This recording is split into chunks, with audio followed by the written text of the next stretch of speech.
with respect to Stone Age, I hope everything is clear to all of you. It is divided into how many parts? 3 parts, starting with Paleolithic, then Meso, and finally Neolithic. We had already discussed it yesterday.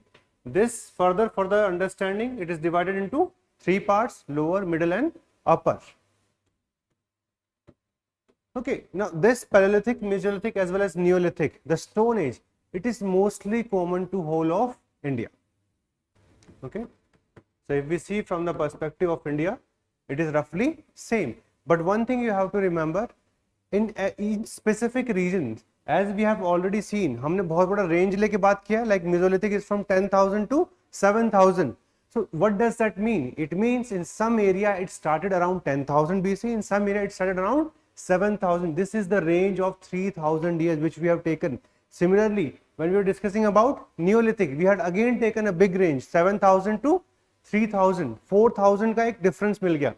So that's something which tells us that within Stone Age also there were variation in different parts of India.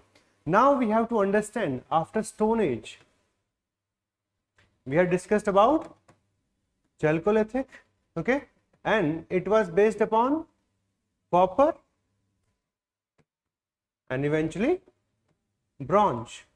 Chalcolithic age is most predominant in western part of India, northwestern, that was the Indus Valley civilization itself, or the cultures that we discussed about, but it is not pronounced in South India because we see very less copper in South India. So this is one thing which you have to remember. Okay, Chalcolithic period is not pronounced in South India. So to the south of Daimabad और मुंबई का south ले लो, just for basic reference, वहां से हमें south में ज्यादा Chalcolithic नहीं मिलने वाला है. Alright, so this is what we have discussed yesterday. Now let us create a map of the various ages and dynasties. Okay, starting from north. So divide it into 3 parts: North India, Deccan, South India. So when we talk about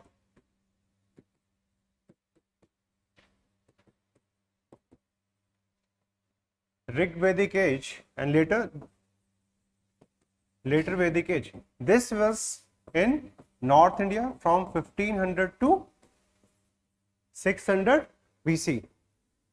At this point of time in Deccan, we see the Iron Age, same. But here, along with Iron Age, in both these places, we see Megalithic. Megalithic is nothing but the presence of big stone slabs at the graves of the people. So this Megalithic was more pronounced in Deccan and in South India. So roughly, Vedic age is having the same time period with the Megalithic. I am not saying exactly same, that roughly it is from 1100 to 300 BCE. Okay, you have to remember this. Sometimes in prelims they ask this contemporary question, who was a contemporary of the other. So here we have the Vedic age and here we have the basic Iron Age, and the Megalithic was more pronounced in South India, a little less pronounced, but here also we find evidence of Megalithic. Some evidence of Megalithic can also be found in Kashmir Valley. It can be found even in Northeast India, but majorly in the heartland, that is the North India, where we see the Rig Vedic civilization. So can you understand one thing? Whatever we discussed about Rig Veda as well as later Vedic, this part should only apply to a specific part of India. This was not common to whole of India. While writing answers, this is one thing which will be very considered about. When somebody says ki to what extent Rig Vedic or any Rig Vedic Samhita provide information about India's history. So whenever we use the word India, this is not synonymous with India. Maybe today the acceptance of the Vedic culture is there, but at that point of time it was majorly situated in northwestern part of India, and during later Vedic it went towards the mid-Gangetic valley. Why I am telling you all this? Because those toppers of history optional, when they write answers, they are mostly pinpointing these things in answers. For a normal student, they are not able to understand. उनको पता पढ़ा वैदिक India, हाँ like ठीक है पूरे India में लगा दो. This is not how it is. We should know here we have Vedic and here we have the Iron Age. Even though the iron also became prominent in the Vedic from later Vedic period. So roughly the coming of the iron, copper has started with the roughly 3000 years, okay, but iron starts from roughly the same time period, that is around 1100 or 1000 BC. This is the time period. So later Vedic age we see the use of iron even among the Vedic people. Alright, this is the first. Then here we see a transition to Mahajanapada. Okay, majorly we had these 16 states, some on the basis of monarchy, some on the basis of republic, and largely they were in the northern part. Only a few are in the Deccan, like Ashoka, only one, and in south we do not have any such period. So Mahajanapada is limited to North India as well as Deccan. These are the area. North here also includes the eastern part up to Bihar. Okay, so here we have the Mahajanapada period. One Mahajanapada you will find in Deccan also, but largely in South India we do not have this Mahajanapada. Here Mahajanapada time period is from 600 to 300 BC. Remember this chart. The more you remember this, the easier it's going to become for you to write good answers. Because for general studies it is not required as such. वहाँ पे ऐसे question नहीं आने वाले. यहाँ पे आप जितना अच्छा एनालिसिस तभी कर पाओगे जब आपके बेसिक स्ट्रॉन्ग होंगे. So Mahajanapada 600 to 300 BC. This is the roughly time period. In Deccan also we have Mahajanapada influence, but in south it is absent. Okay, like because यहाँ पे Megalithic कहाँ तक continue हुआ till 300 BC. The time period is filled by megalith. Okay, then again the same chart we have to go for. In North India we see the rise of Mauryan Empire roughly from 324 or 21 to 187 BC. Deccan was also covered by Mauryan Empire. So roughly we have the same dynasty in Deccan also. In south we have small chiefdoms including Cholas, Cheras and Pandyas, and this is the age which is known as Sangam Age. Alright, so you will be able to understand even in Ashokan inscription we find description of these tribal states, Cholas, Cheras and Pandyas. So they are synonymous. The time period is roughly same. Mauryan Empire disintegrated. After this we see the rise of Indo-Greeks, Shakas thereafter, then Kushanas. The post-Mauryan period, it is roughly from 200 BC till 300 AD, 500 years, 200 BC to 300 AD roughly. Okay, they are going to be more prominent on the northwestern part of India. Towards the east we see the rise of Shungas, as all of you know. It was Pushyamitra Shunga who killed the last king of Mauryan dynasty. Alright, so this is the time period where we see the Indo-Greek, Shakas, Kushanas. In Deccan, after downfall of Mauryan Empire, we see the rise of Satavahanas. Satavahanas are going to be powerful from 200 BC till roughly 200 AD. The time period of Satavahana is not definitive. Even in the Puranas we have conflicting age which is given for them, but we see after Mauryas we see rise of Satavahanas in the Deccan area. Later on you will see the rise of Ishwakus. Okay, in South India at this point of time we only have the Sangam Age. Sangam Age is roughly 300 BC till 300 AD. This is going to stay.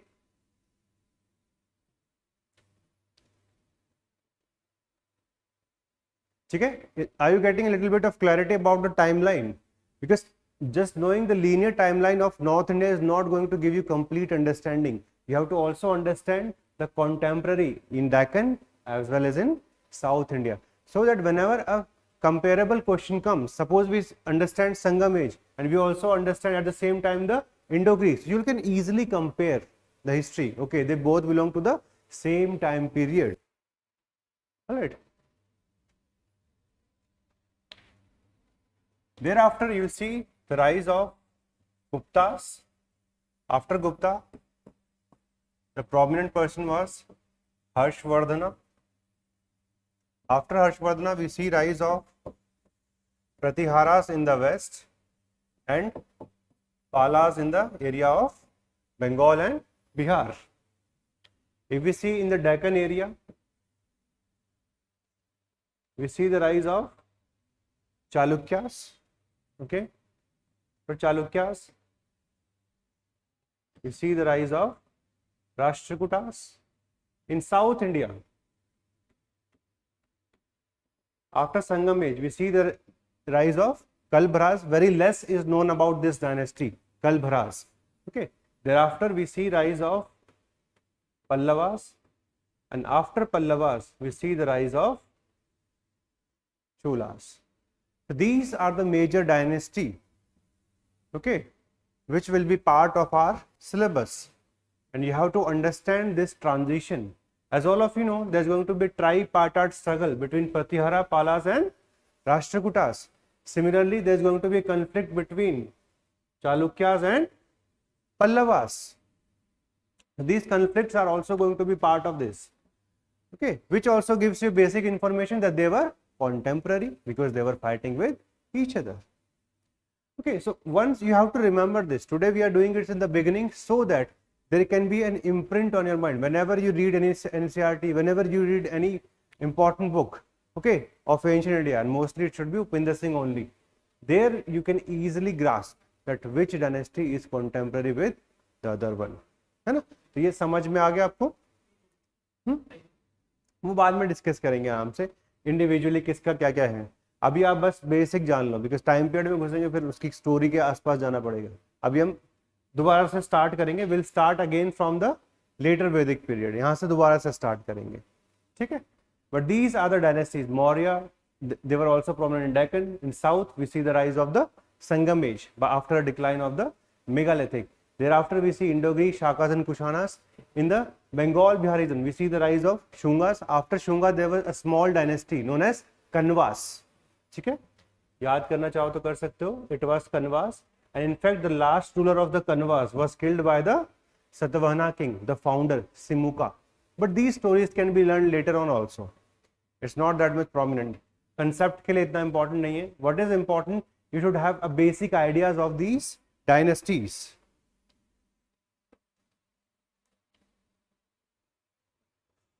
Okay, and thereafter we see the rise of the downfall of Kushans. We'll see the rise of Guptas. After Guptas we see the rise of prominent personalities Harshvardhana. Even though in between we see the rise of Hunas also. Okay, and thereafter we see the rise of Yashodharman. But this from questions point of view, you have to remember this transition. All right, now let us start where we left yesterday.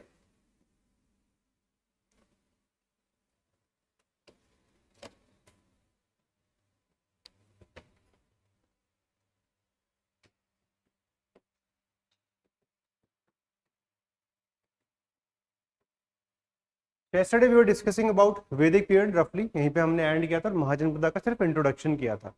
So when we discuss Vedic period, what was the major area? Pages कहाँ हैं जो मैंने आपको दिए थे अपने लिए यहाँ रखने के लिए. So Vedic period में हमने क्या क्या चीज पर डिस्कशन किया था? Roughly we discuss about the change in polity, then economy, change of religion. Okay, So roughly we discuss about this polity, economy as well as society. And when we were discussing them, we were discussing specifically what is the composition of a society. We discussed about that. What all should come in a society? कौन कौन सा system आएगा?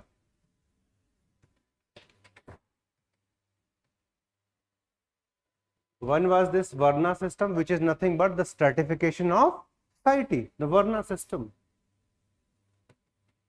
Then the system of marriage, status of women,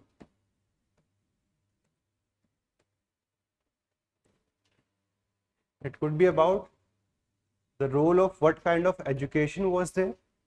All these things we are trying to understand, because once Vedic period starts, we'll see the transition from one part to another. Like we were discussing this, but during the early Vedic period, Varna system was relatively flexible. Within one family, you can have multiple Varnas, and it was dependent upon profession. But by later Vedic period, it started getting linked to birth. So once you are born in a particular Varna, you cannot change it. So this is how the Varna system is the symbol of stratification. To what extent people were allowed to have mobility. Like today, if somebody works very hard, okay, they are able to earn crores of money. So there is a change in their social status also along with that. But in those times, it was not easy. Whatever money you have, everything you have, but the status is going to be dependent upon your Varna. And those were the four Varnas. The topmost was Brahmana, then we have the Kshatriya, Vaishya, and finally we have the Shudras. The most, we say, who suffered in this Varna system, it was the Shudras, and thereafter the untouchables. Untouchables were not made part of this Varna system, they were outside of it. But later on, with the period of time, eventually Shudra and untouchable, they became synonymous. Okay, later on, not this time, by early medieval period. Anyway, so these pointers you have to always remember whenever we talk about society. Similarly, whenever we talk about polity, we have to remember few basic concepts. We have to remember that the system was based upon monarchy or it was republic. We have to see, were there elements of democracy within the polity, where the people were used to participate. Like here they used to have Sabha and Samiti, but by later Vedic period, the participation of women was not allowed, it was stopped. Similarly, in polity, you have to understand what is the philosophical foundation. Philosophical foundation means from where do they get legitimacy. Like today, the government gets legitimacy from constitution. At that point of time, it was not constitution. It was from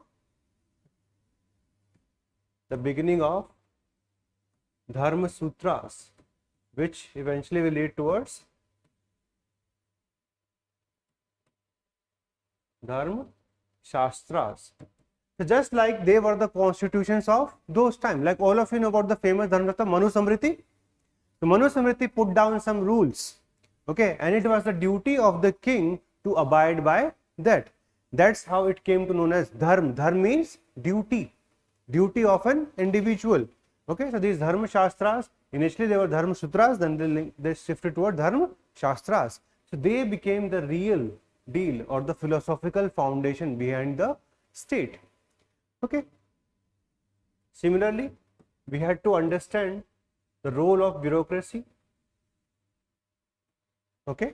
So these are the basic pointers you have to remember whenever we discuss the polity of any of the dynasty. Then when it comes to economy, you have to first remember what was the major form of production. So it is very easy, yes.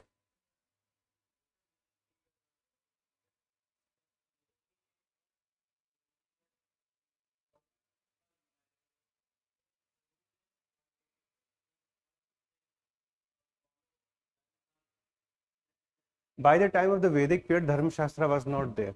Okay, it was just the beginning of the basic level of political institution.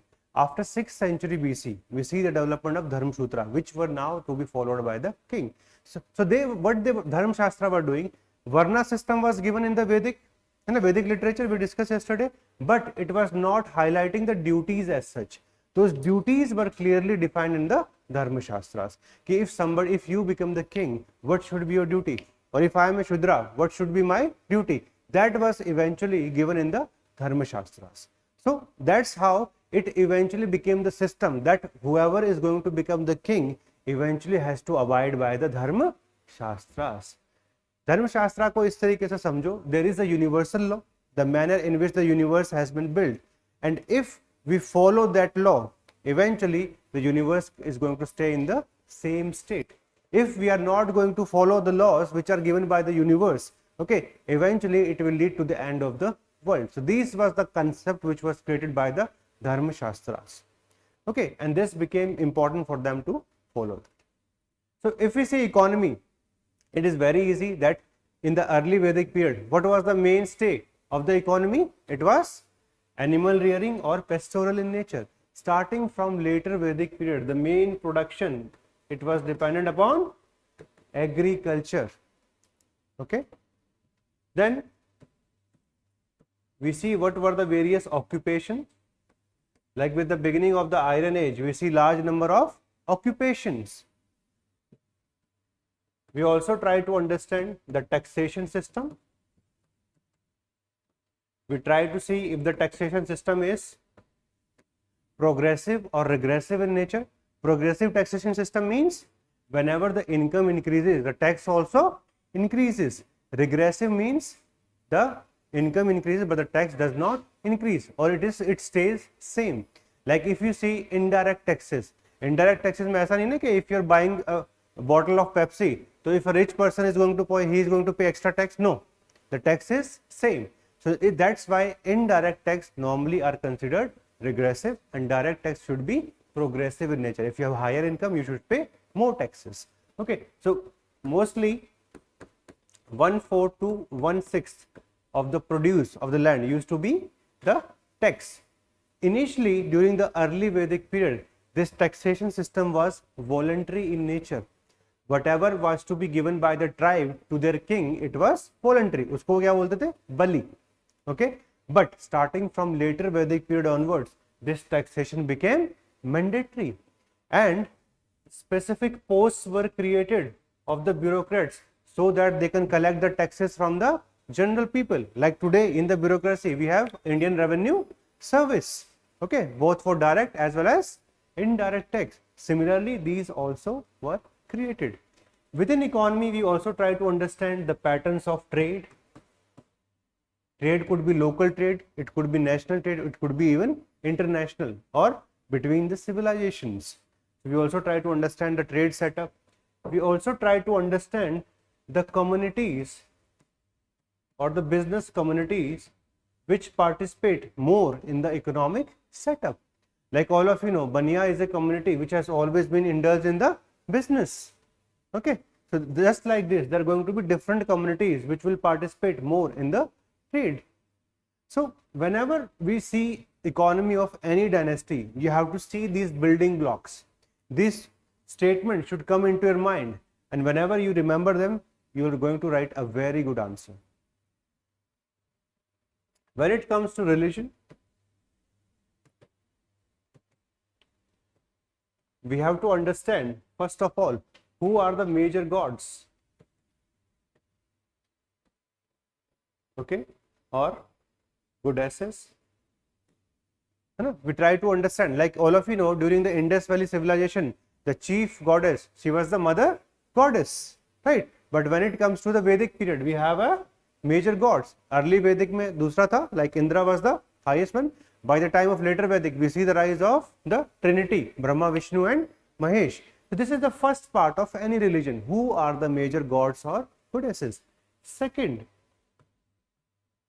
we try to understand how these gods, what's the perception behind it. So like during the Vedic period, we see personification of gods. Okay, so we try to understand the nature of gods. Some of them may be linked to the personification, some of them may be linked to some other powers also. When it comes to religion, we also try to understand the rituals which are associated with the gods. Like all of you know, during the Vedic period, the major focus, it was on the prayers. We did not have any kind of image worship. Okay, so through these rituals, we are able to understand कि क्या क्या उनके लिए priority था. We also try to understand the basic philosophy of that religion. We try to understand what were the holy book. We try to understand the priestly class, that which was the priestly class.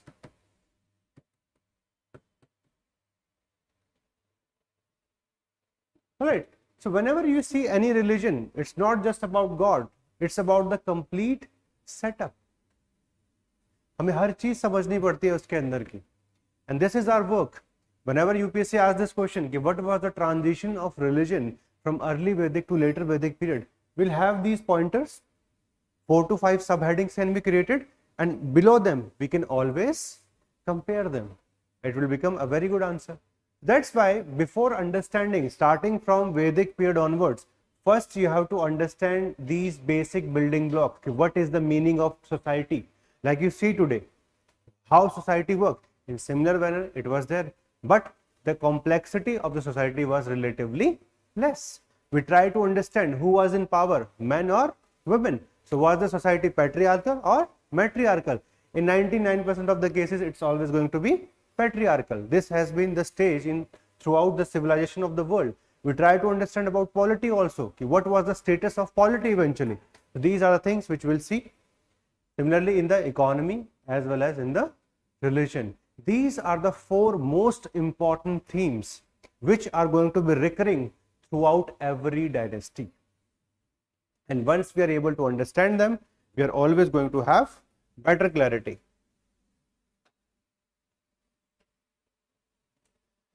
Shantanu, the Cholas, there are 2 Chola dynasty which you know. One is of the Sangam Age and one are the imperial Chola, like Raja Chola and Rajendra Chola. So we do not find any major connection between these two. कुछ भी clarity नहीं है, because those belong to Sangam Age, and the later Cholas, they are going to rise under the Vijayala by 850 AD. So as such, we do not know. There is no clarity about it, but generally we differentiate between these two.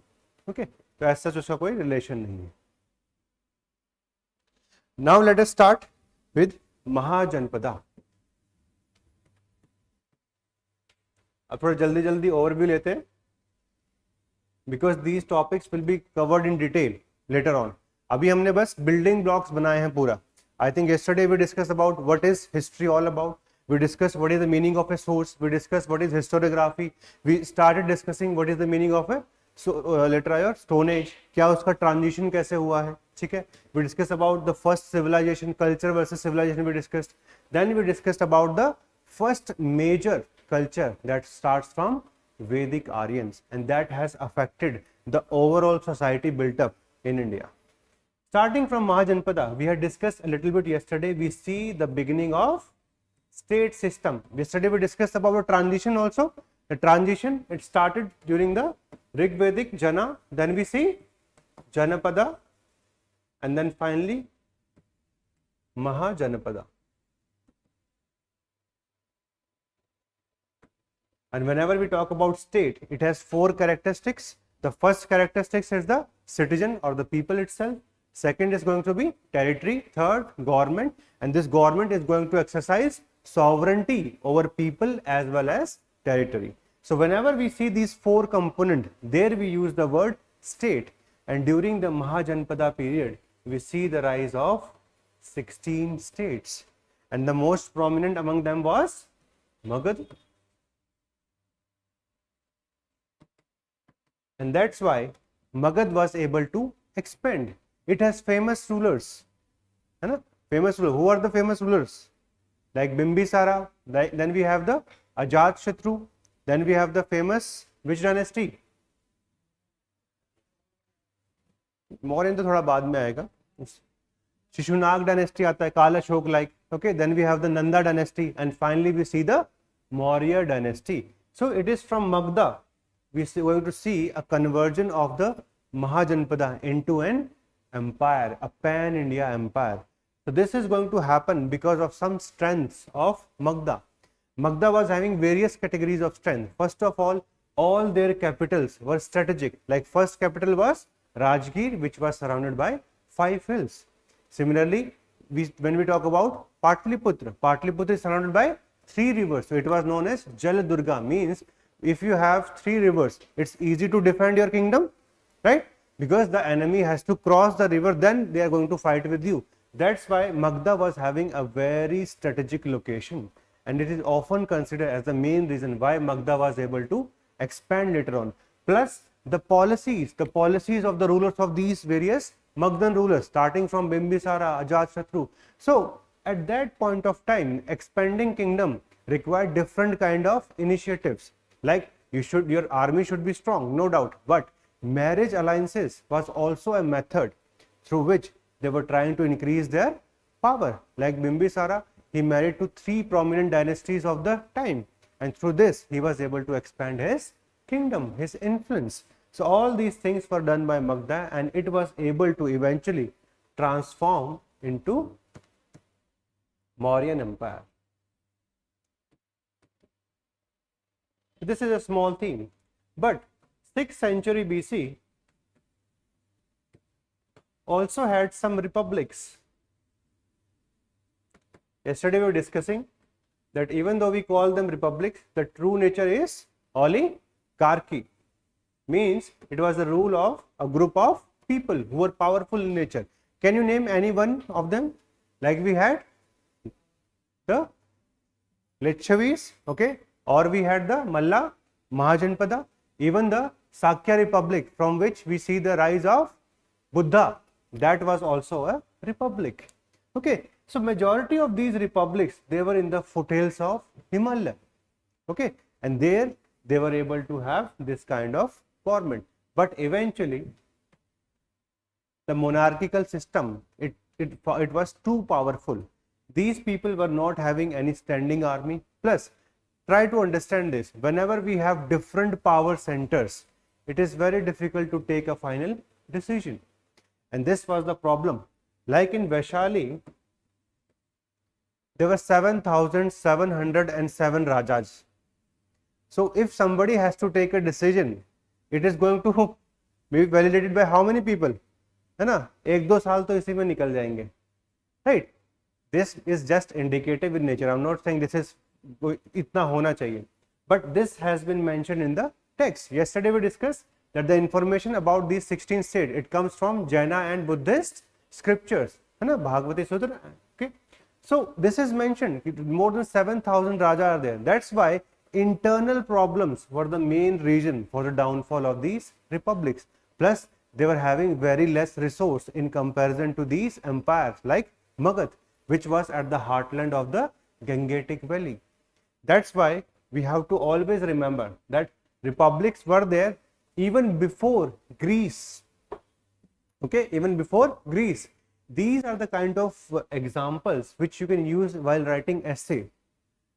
Whenever we talk about India and its governance system, when British came, they said you people never had democracy or any kind of republic. You have always been ruled by the despotic rulers. To counter them, a lot of research was done in these republics. Even in India's foreign policy today, we try to give a lot of weightage to these republics.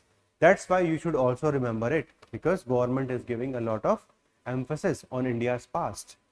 Okay, so anyway, these republics were not able to sustain, and we see the rise of the Mauryan Empire.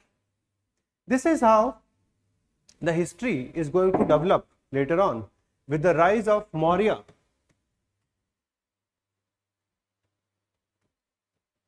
we see the rise of the first great king of ancient India. He was Ashoka the Great. But becoming great doesn't mean that your whole life you have noble kind of intentions.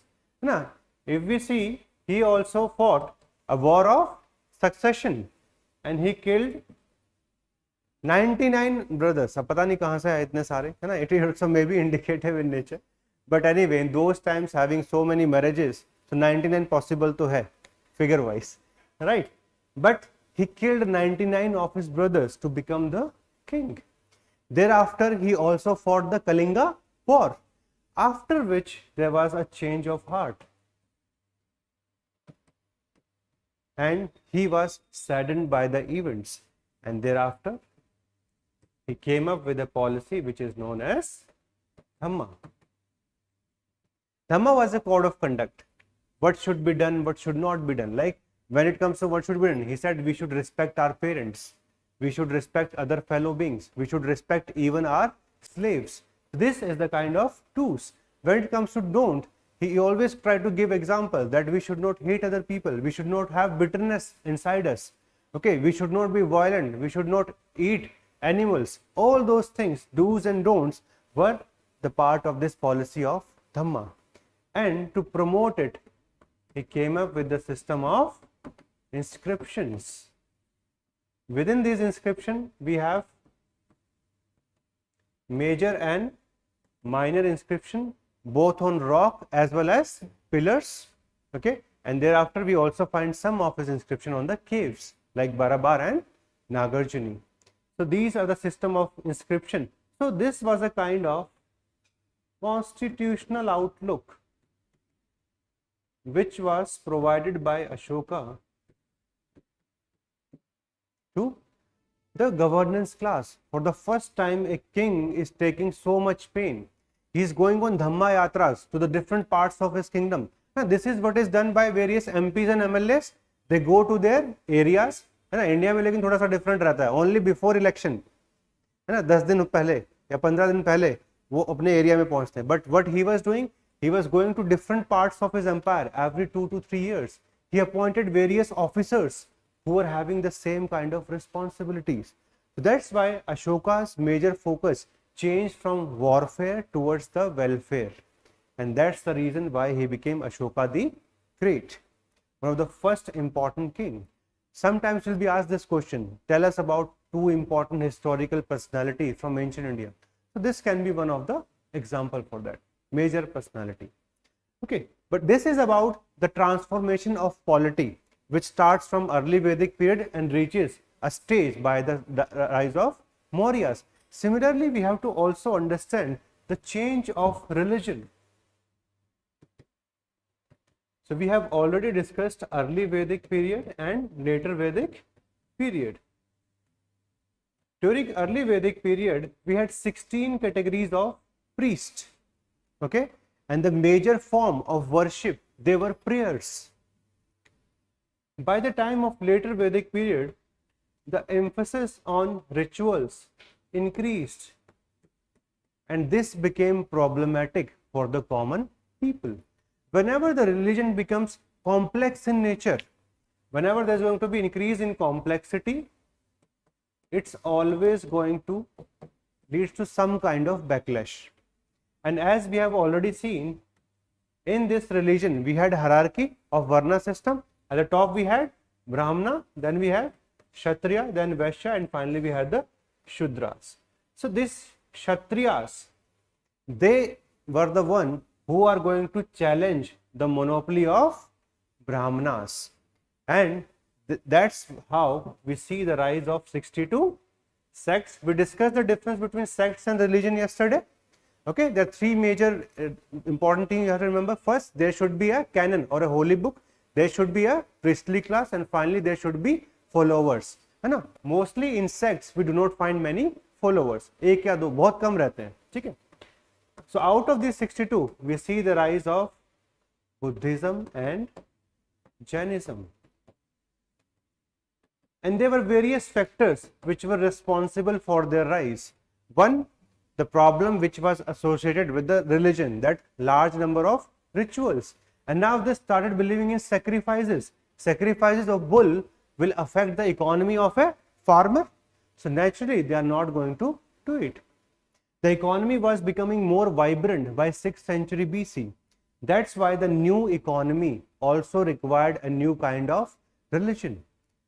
At this point of time, when people are moving from their areas, urbanization started for the second time. The first urbanization was during the time of Indus Valley civilization. During Vedic period, we did not have any urbanization. This was a time where urbanization was again starting. So economy required different kinds of rules and regulation. Because of this rigid structure, these four people could not sit in the same room and eat together. That's why eventually people started drifting away from this. Plus, whenever there is an economic boom, businessmen are going to thrive, they're going to have more money, and what would they look for? They would look for higher status. But in this system, higher status was not possible for the Vaishya class. That's why they started getting drifted towards Buddhism and Jainism. Two prominent personality, Siddhartha and Mahavira. They were the one who were responsible for the rise of alternative religion, alternative philosophies, and that's why we see the rise of both Buddhism as well as Jainism. In terms of principles, Buddhism was more about the middle path, okay, more about middle path, while Jainism was having very strict code, okay, and that's why we see more followers of Buddha than the Jaina. But in the long run, Buddhism mostly declined in India, while Jainism was able to have a certain base, and Buddhism became more prominent in our neighboring countries. Like if you see Southeast Asia, where we have the Buddhist countries, similarly in China also we see the rise of Buddhism. But in India, we see that Hinduism is again going to rise from the Gupta period. Okay, during the time of Ashoka, Buddhism was getting the patronage also. Okay, so that's why Buddhism became the first religion to have some form of art. Okay, and the famous was the stupas.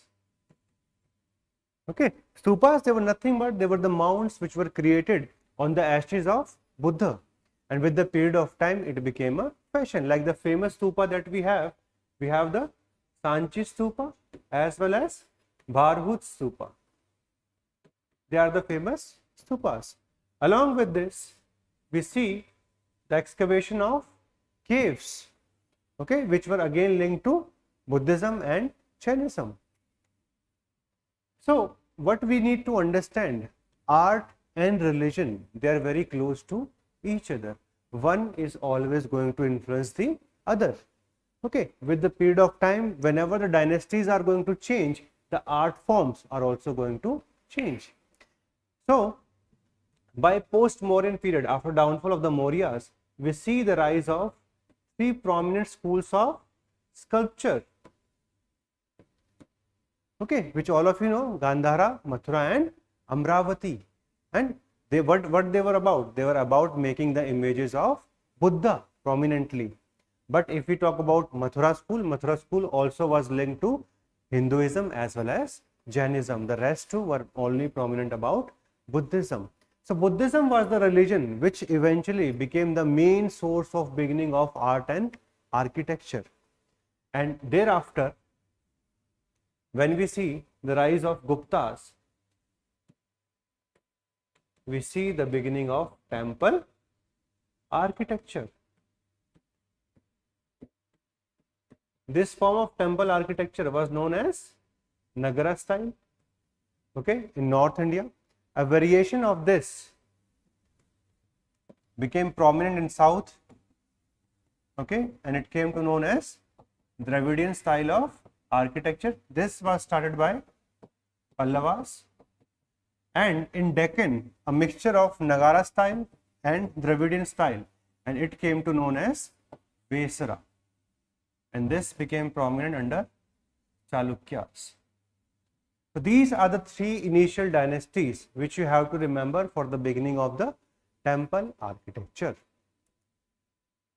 Okay, so art and religion, they are very close to each other, and this is something which we need to understand. Okay,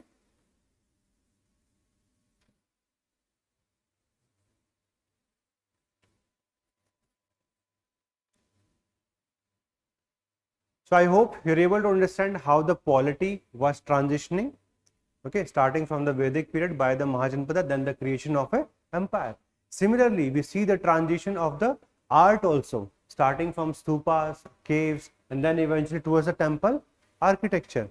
Similar fashion, we see the changes of the religion also. Initially, it was the Vedic religion. During that religion, we were not having any form of image worship. Even during Buddhism, early we were not having image worship. Within Buddhism also, there are two major schools. One is known as the Hinayana, or the early school, or the lesser vehicle, and then we have the second one is Mahayana. And it was in this Mahayana school that we see that Buddha was now considered as a god, and since he was considered as a god, images were created for Buddha. Okay, so this is how the religious philosophy, it will keep on changing. Similar is the case with society. The reforms will keep on happening as and when required.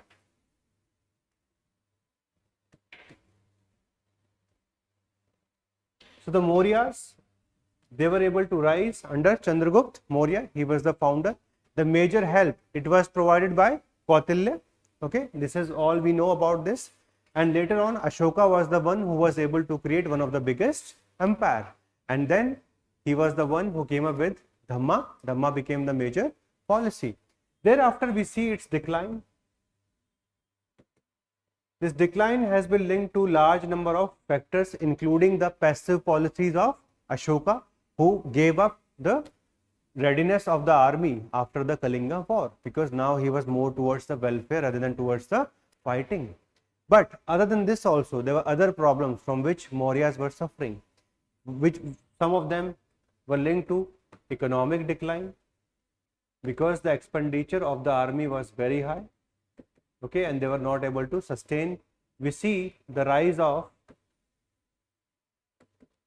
invaders like Indo-Greeks from northwest, and since the army was not very well trained because of the passive policy of Ashoka, this also affected Indo-Greek. They started defeating the army of Mauryas. We also see rise of provincial powers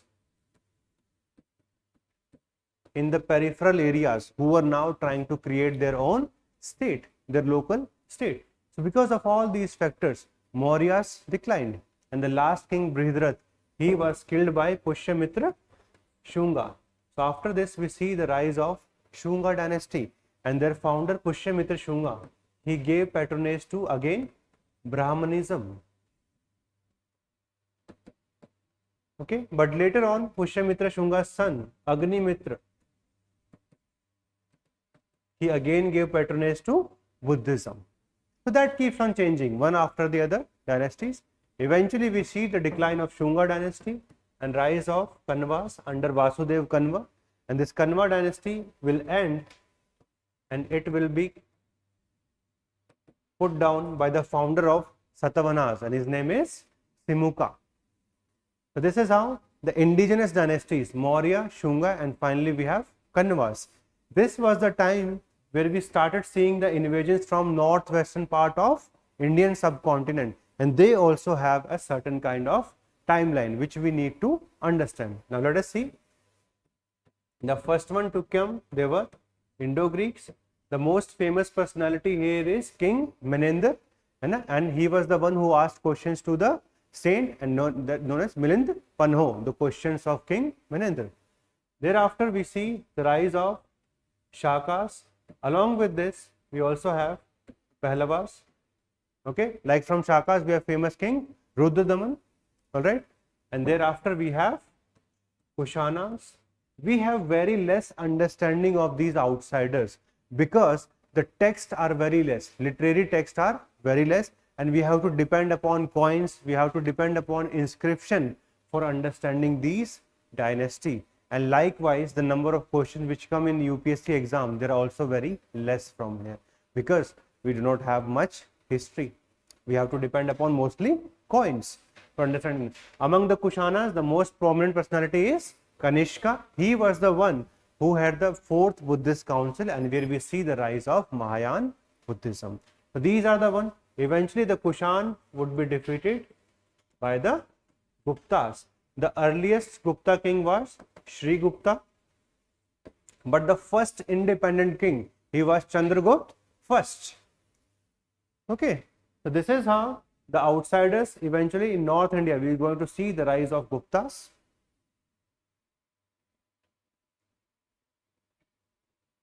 Right. Guptas again are famous for decentralized kind of governance. When we compare them with Mauryas, Mauryas has a very big bureaucracy. They has famous 27 adhyaksha or superintendents who used to control the economy. But by the time of Guptas, it was mostly a decentralized kind of governance. During this time, we again see political consolidation. And the most famous person for this is Samudragupta himself. He was the one who was able to defeat the various rulers, and we have the famous Allahabad inscription which provides information about the exploits of Samudragupta. Alright, thereafter if we see Gupta period, so Guptas, they are going to be prominent from 320 and till 467. The last ruler is going to be Skandagupta, who was prominent, even though the later Guptas, they ruled till 550 AD. It's like this, those who are powerful, they are considered in the mainframe. Those who are later one, उनको कोई ध्यान नहीं, जैसे Mughals का है. Mostly we see Mughals ended with Aurangzeb's death in 1707, even though Bahadur Shah Jafar II, he was mostly in power till 1858, but ये 150 साल के इतिहास को इतिहास मानता नहीं है. The same thing is here also. The major rulers ends with the Skandagupta, and the later rulers, they continued even till up to 550 AD. After Guptas, the political consolidation will be provided by Harshvardhana. Harshvardhana dynasty, its name was Pushyabhuti. It belonged to Pushyabhuti dynasty, which was ruling from Thanesar.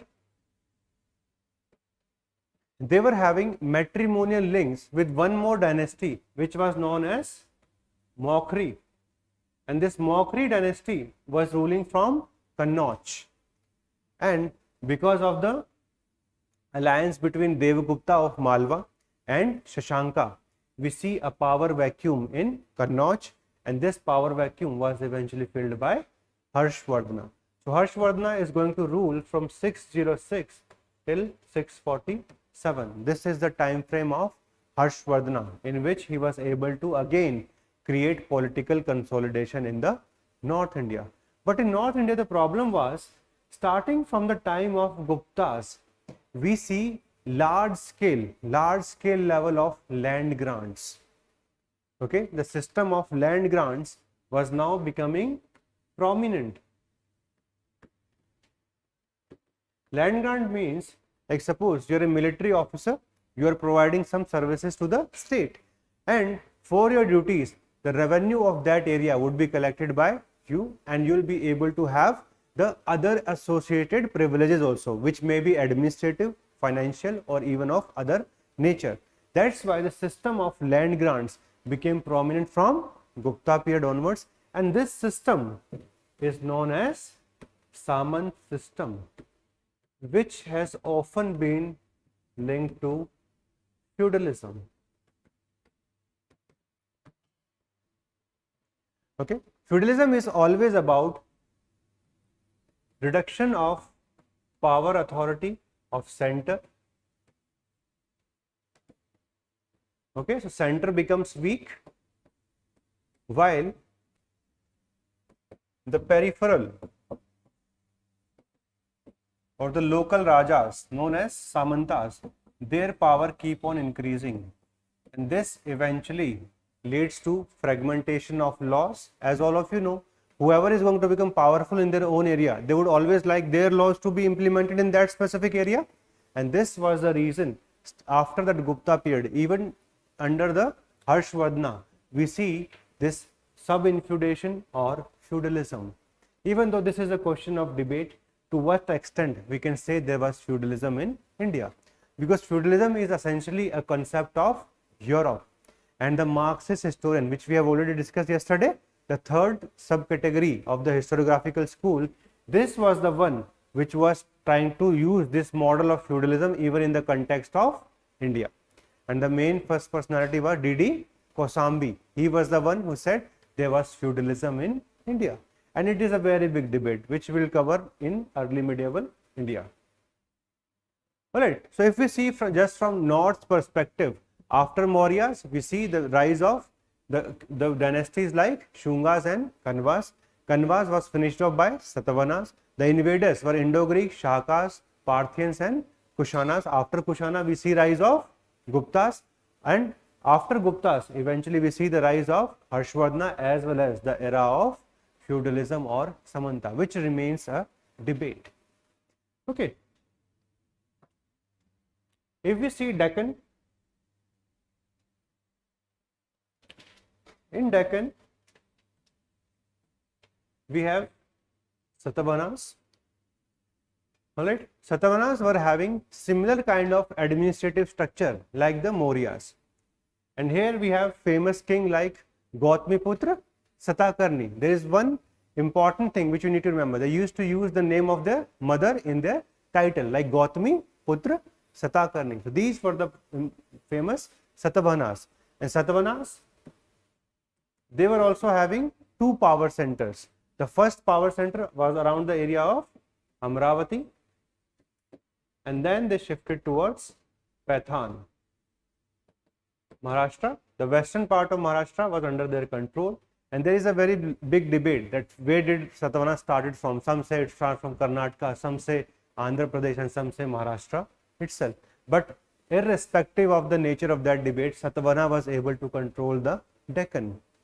Satavahanas were the one who gave patronage to art and architecture, even though they were supporters of Brahmanas. Okay, reason being they themselves were Brahmanas. One thing which you are going to understand later on, that this Varna system always was in favor of having Kshatriya as the kingmaker or the kings or the power center, but this was not respected by the people. Eventually, Satavahanas were Brahmans, and still they took the role of Kshatriyas by creating an empire. Similar is the case with Chandragupta Maurya. If we read some of the plays, they considered him as more of a Shudra, but still he was able to get the power. So, power does not depend upon theory. If you have the power, you can always capture the seat. And this is something which we will remember later on. Because whatever is written in these Dharma Shastra, that these should be followed by the society, they are not followed as it is. Like all of you know, the manner in which our country is being run by the political parties, do you think it is written in the constitution? No, it is not written. Roughly, for their own gains, they go for one or the other kind of policies.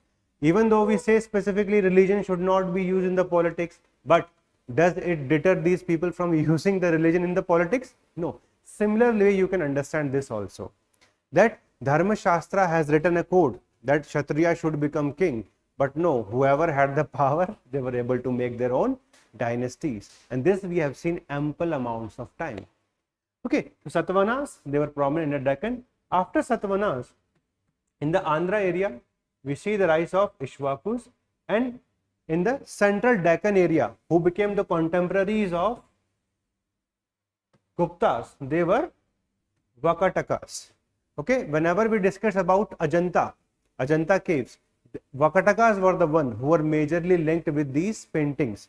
Even though we say Gupta period because Guptas were the major dynasty of this period, but Vakatakas were the one who was responsible for the patronage given to the Ajanta caves. Those famous paintings, they were made during the time of Satavahanas.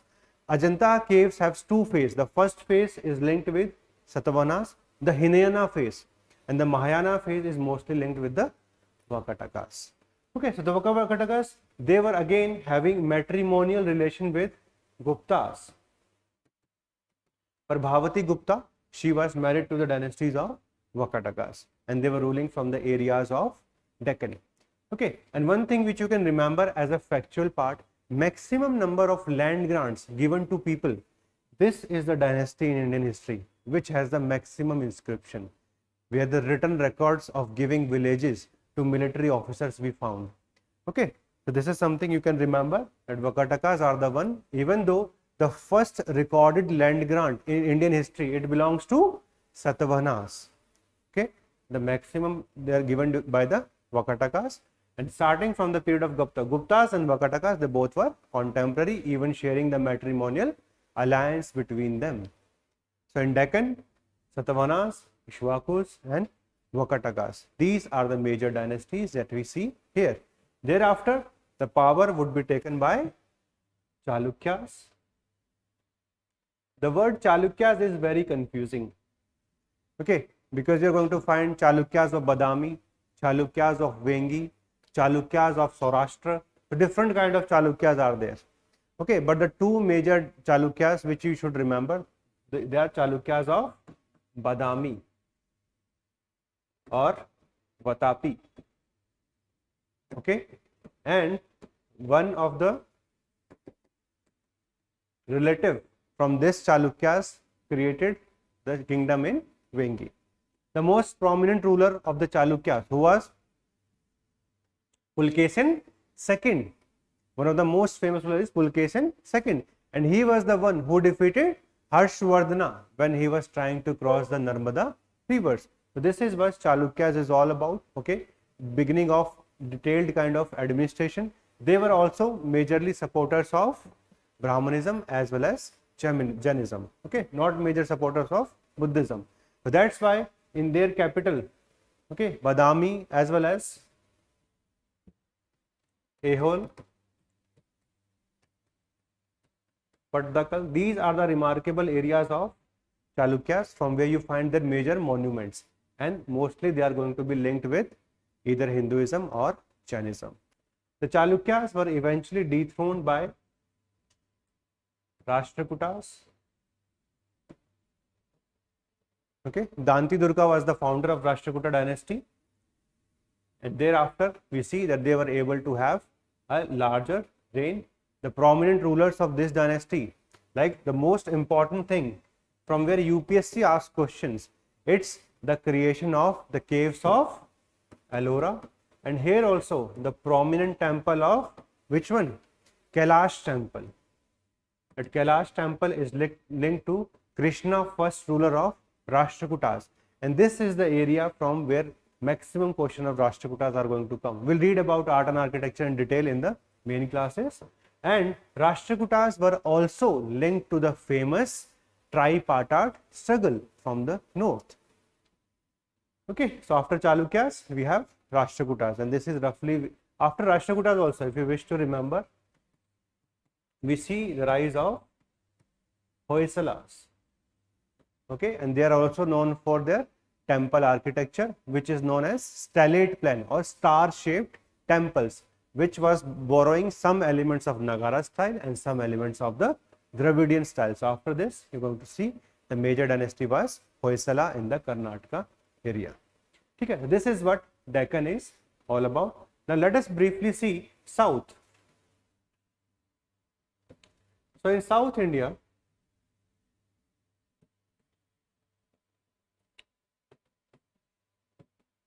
we see the Megalithic from 1100 to 300 BC.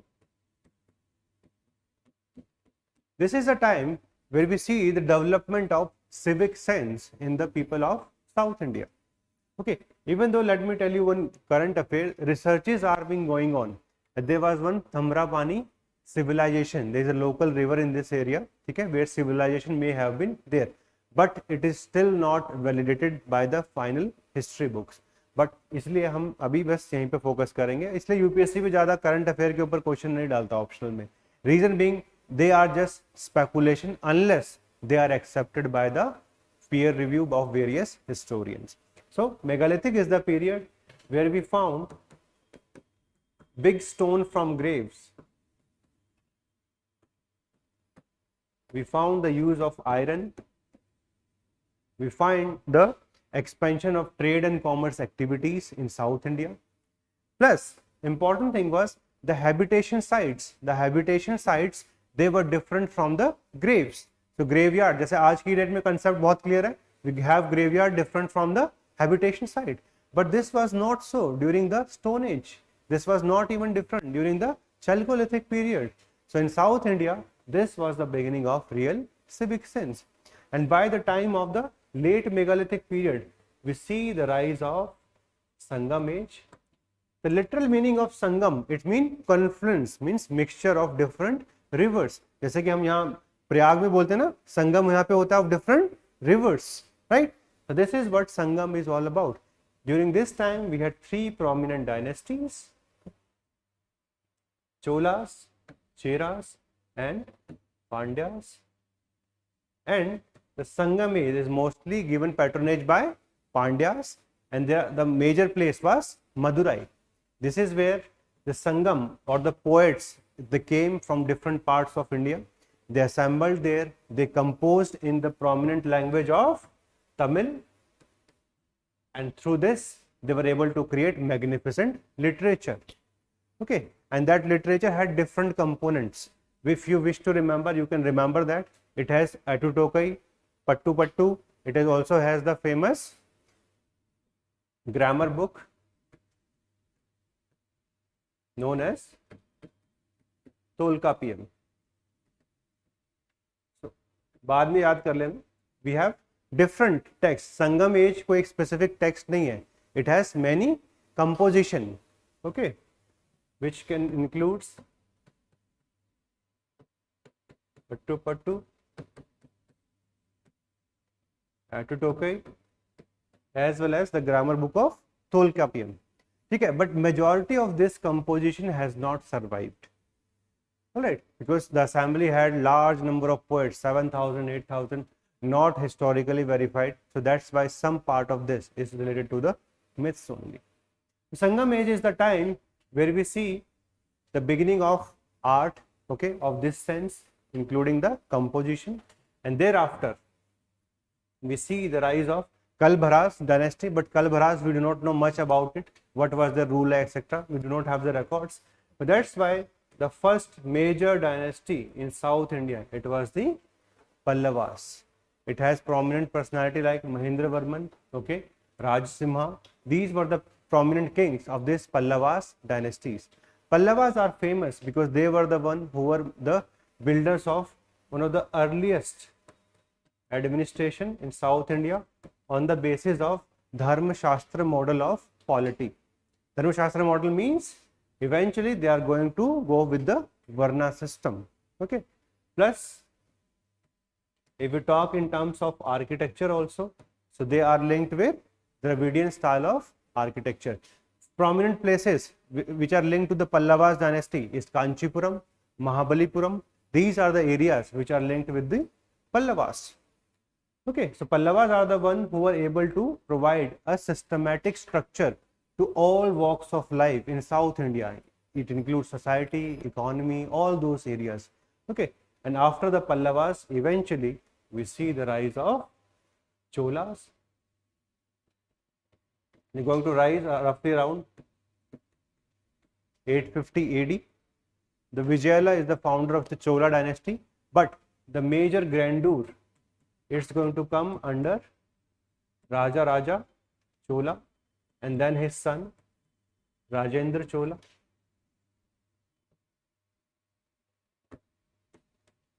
They were able to defeat all the dynasties of South India.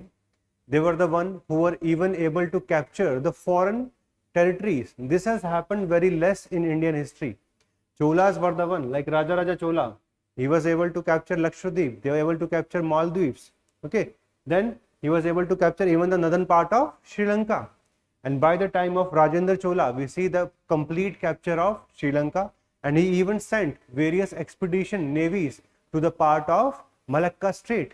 And those kingdoms were also under the influence of the Chola dynasty. So roughly it is often said that Bay of Bengal, this whole Bay of Bengal became a Chola lake. It means navy was very strong under the Cholas.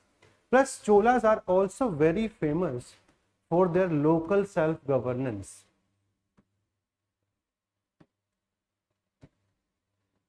There is a famous Uttaramerur inscription which is linked to the famous king Parantaka I. two inscription linked to 921 AD, and this provide information about local self-governance, meaning the manner in which the election were done at the village level. These people used to then form committees and they looked after various kind of functions, including irrigation, including taxation, including having a connect with the central government. So this local self-governance is very prominent part, and UPSC often asks question from here, this specific area. Okay, so Cholas में ये दो specific areas हैं, plus they took the Dravidian style of architecture to further grandeur, like the creation of gopurams, big gateways. It was done by the Cholas, and the famous temple of Brideshwara by the time of Rajaraja Chola, famous temple of the even Gangaikonda Cholapuram formed by Rajendra Chola after his victory in the North India. So all these things are linked with the Chola dynasty. Okay, so whenever we try to understand ancient India, you have to first be aware about this basic timeline which we have discussed yesterday and today. Once we are able to do this, the second important part would be to understand कि भाई what is the meaning of polity, what is the meaning of society, what is the meaning of economics, what is the meaning of religion, what is the meaning of art and architecture. When we are able to differentiate these smaller aspects, then we go towards the aspect of these various dynasties, because just plain reading of this is not going to work in our history optional. History optional में काफ़ी detail में चीज़ों में जाना पड़ेगा, एक एक करके तसल्ली करके उनको समझना पड़ेगा. We have to also understand each and every area which is prominent from UPSC point of view. Okay, वो सारी चीज़ें हम बाद में डिस्कस करेंगे, स्पेसिफिक सेशन लेंगे for the strategy of paper 1 as well as paper 2. Alright, now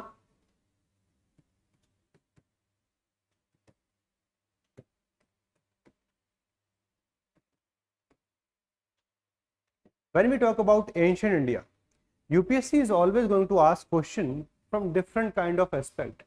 They will ask some question from polity, some question from sources which we discussed yesterday, some question from art and architecture.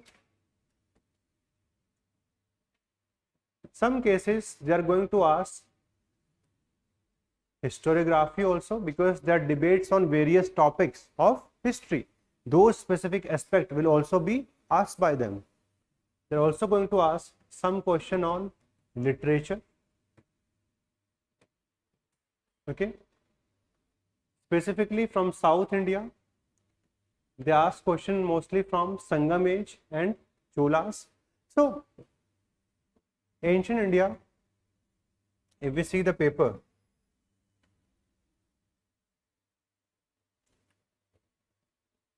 first 50 marks they are directly linked with map. For this we'll have session later on.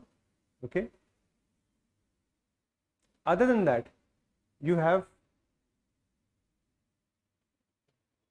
3 more questions, and out of these 3 questions, question 1 and question 5 they are mandatory. Total 8 questions are there in paper 1 as well as paper 2, and you have to select at least 1 more question from each section, from 2 to 4 or 6 to 8, plus 1 more question is of your choice. So total we are going to attempt 5 questions out of 8. This is what you have to do, out of which first and fifth are fixed, वो आपको करना ही करना है. The rest out of the remaining question you have to select at least 3 questions. So just see, I'm just trying to tell you the theme. The first question is on Harappan Civilization. Second question, it's about the foreign accounts, like these people came to India, Megasthenes, Fahian, Hun Sen. What are the positives and negatives? Third question, ideas of Buddhism, they are linked with the Upanishad tradition. Then economy of Gupta, it's linked with Kushans, Ashokas, Dhamma. Then temple architecture, very easy question, Nagara versus Dravidian. So even if you know 2 and 3, if you wish to do 2 questions from ancient India, you are done for the day. Okay, so it is not difficult at all. The only thing which is required is strategic level of study. Let us see the 4th question. This asks the tripartite struggle between the Rashtrakutas, Palas and Pratiharas. Next question comes on the characteristics of Bhakti movement. Okay, and finally one more source, Kalhanas Rajatarangini. So these are the 9 questions subdivided into 3 questions specifically, and this is from where UPSC is mostly asking questions. We have the longest syllabus in ancient India. This we had discussed yesterday about the sources, archaeological and literary. Archaeology has excavation, numismatic, all these terms I had discussed yesterday. Literary mein we have indigenous as well as foreign. Within indigenous there can be n number of categories. Okay.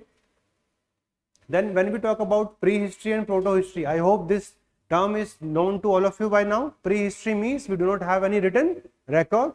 Proto-history means we do have, but it is not deciphered. That is the easiest way of understanding it. Okay. We had discussed this Paleolithic and Mesolithic. We see the beginning of hunting and food gathering. By Mesolithic period, we see the beginning of pastoral economy or animal husbandry, and the beginning of agriculture starts from Neolithic, and it becomes further more important by the Chalcolithic period. This is the second part of syllabus. Then comes Indus Valley civilization, very important topic, and UPSC is always going to target 2 specific areas which are mentioned here. One is the origin, okay, the debate regarding it, and one is the decline. Other than this also, date, extent, the various characteristics they are mentioned, the art and architecture, the manner in which they build their cities, okay, that can be asked, or even sculpture, or even beads, gems, bangles, etc. Plus, to what extent we can say that the ideas or the culture of the Indus Valley survived even after its decline. So those aspects we mostly try to cover in the classes. After Indus Valley, like we just discussed, the megalithic culture, where do we found this? Development of community life. Settlements mean the areas, the famous areas of megalithic are mostly in the South India. The famous sites like Halur is there, okay, Palavoy, etc., etc. Development of agriculture, craft, pottery, iron industry. Then next we see Aryan and Vedic period. Expansion of Aryans in India, because these people did not came in one go. They came in series of migration. Initially they were living in the area of Sapta Sindhava region, Indus, its 5 tributaries and the river of the North India. Then the extension into the mid-Gangetic valleys. That's why expansion of Aryan philosophical literature, which will mostly include your Upanishad. So UPSC asked a lot of questions on Upanishad. Okay. Then transformation from Rig Vedic to later Vedic, which we have discussed in detail here itself. The changes in polity, economy, society, religion, all that, political, economic and social life. What is the significance of Vedic age? And finally, the evolution of monarchy as well as Varna system. Like I have already indicated to all of you, Varna system was first discussed in the 10th book of Rig Veda, which was the hymn Purusha Shukta hymn, which provides the information of 4 Varnas. And this is going to become linked to the birth by the time of the later Vedic. So UPSC is trying to ask you that. With respect to monarchy, we had discussed that during the early Vedic period, the only major responsibility of the king, it was as a commander to save the tribe from external invasions. But later on, he became prominent for taxation, governance, as well as other forms of ritual. This is the evolution of monarchy. After Vedic and Aryan period, we see the rise of Mahajanapadas. Factors for the formation of these 16 states. What are the overall reasons? Republics, monarchy, rise of various urban centers like Ahichattra. Trade routes. We have 2 major trade routes in ancient India. One is Uttarapatha, the second is Dakshinpatha. Uttarapatha, it links from all the way from Tamralipti, is the port in West Bengal, all the way up to Takshila and going even up to Peshawar. And Dakshinpatha, it is going to link towards the South India. Okay, those trade routes. Economic growth, because this was the phase of second urbanization. Whenever we have urbanization, we have economic growth. And there is one concept of guilds. Guilds are nothing but the craft associations. Like today, all of you know that we have this organization like Bengal Chamber of Commerce, okay, or we have the FICCI. What are these organizations? They are nothing but they are the craft association. So these kind of association were built even during the 6th century BC. And what was the main major function of these guilds? They were trying to do all the functions which are required for seamless business activities, including procuring raw material, standardization of the manufacturing, providing the loans to the various businessmen, providing support at the time of sale. So that's why UPSC time and again talks about the guilds, the guild system, which is directly linked with. This was the time where we see the introduction of coinage. The coinage starts from Mahajanapada period. The earlier form of coins, they are known as punch mark coins, and they are going to continue till the time of the Indo-Greeks. Indo-Greeks are going to be the one which are going to come up with the famous die-struck coins, and even the effigy or the photo of the kings can be seen there. The initial punch marked coins, they were largely made of metal of silver, very few are made of copper. By the time of Indo-Greeks, for the first time we see the use of gold for the creation of coinage. Thereafter, under the Kushans, we see maximum number of copper coins in Indian history, plus even the purest gold coins were issued by them. Thereafter, we have the Guptas, and Guptas are famous for their different kinds of coins, like the Veena type coins of Samudragupta. Those famous gold coins, they belong to Guptas. Even lead coins have been issued, and these were mostly issued by Satavahanas. So monetization of Indian economy, it starts from the second urbanization or 6th century BC. This is going to continue until the Guptas. Starting from the downfall of Gupta from 6th century onwards, again the number or the numerical strength of coins, it's going to decline. Okay?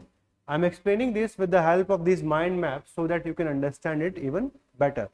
Spread of Jainism and Buddhism, we have just discussed about the ideas, the why it was a rise of Magda and Nandas. Then we also have two specific invasions in India. One in 6th century BC and second in 4th century BC. The first, it comes from Iran. The second, it comes from whom? The famous Alexander or the Greek invasion. It is done by the king Darius first, and it is done by the Alexander. So we try to understand what was the impact. Like this was done roughly 516 BC. This was done roughly 326 BC. So we try to understand what was their impact, etc., etc. Okay. Then we see the Mauryan period, the foundation by Chandragupta Maurya. We try to understand the sources like Arthashastra, kitna positive negatives hai uske. Ashoka, Dhamma, his various inscription edicts, polity, administration, art, architecture, which includes stupa, cave art, even sculpture. External context, because he tried to increase the influence of the Mauryan dynasty by the using of Dhamma. So those external context, religion as well as disintegration, which eventually leads to the rise of Shungas and Kanvas, which we have already discussed. Okay.